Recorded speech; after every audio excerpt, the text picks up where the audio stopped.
In Mexico, there were two elections. One clean, conducted by citizens, where citizens go to vote, monitor the polling stations, citizens count the ballots, citizens put up the banners, photograph these banners, and citizens count those banners. This is 100% citizen-driven and reliable election. With this process, everything is fine. In this analysis, the opposition wins with 52.1 against 37.6. It's very clean and reliable.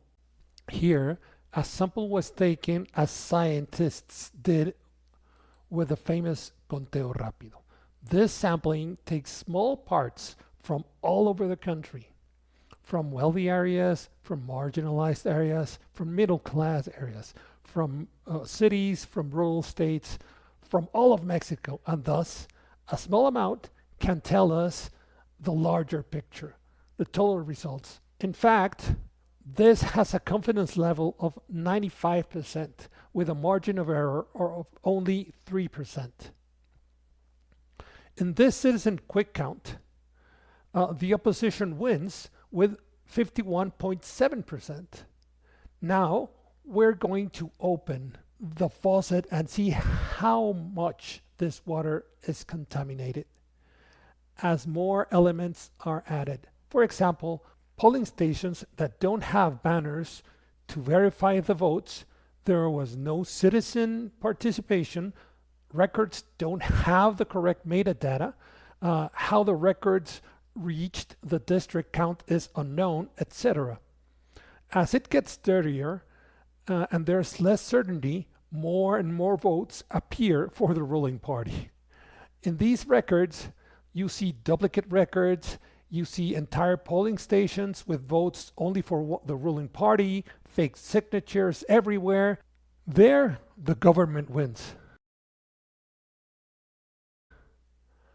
We keep making the water murkier until we reach algorithm I plus I. I stands for increasing votes for the government and suppressing votes for the opposition. Let's give an example.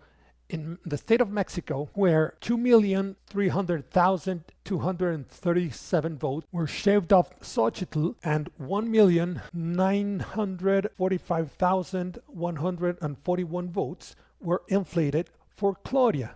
The percentage of dirtiness in this election is 45.9 between the votes shaved off Xóchitl and the votes inflated for Claudia. That is to say, this is the tar found in the election to disguise their fraud. And we can see it in many other states. In Veracruz, for example, the manipulation was 23.1. In Mexico City, 32.5. And that's how the largest electoral fraud in the history of Mexico was carried out. And this has been uncovered not by political parties or candidates, but by informed and educated citizens. What's next? Fight! We can't allow a dictatorship to be established that used fraud, lies, and deceit to obtain votes. Participate in active resistance, in national strikes, in civil resistance, in lawsuits, in generating national and international pressure.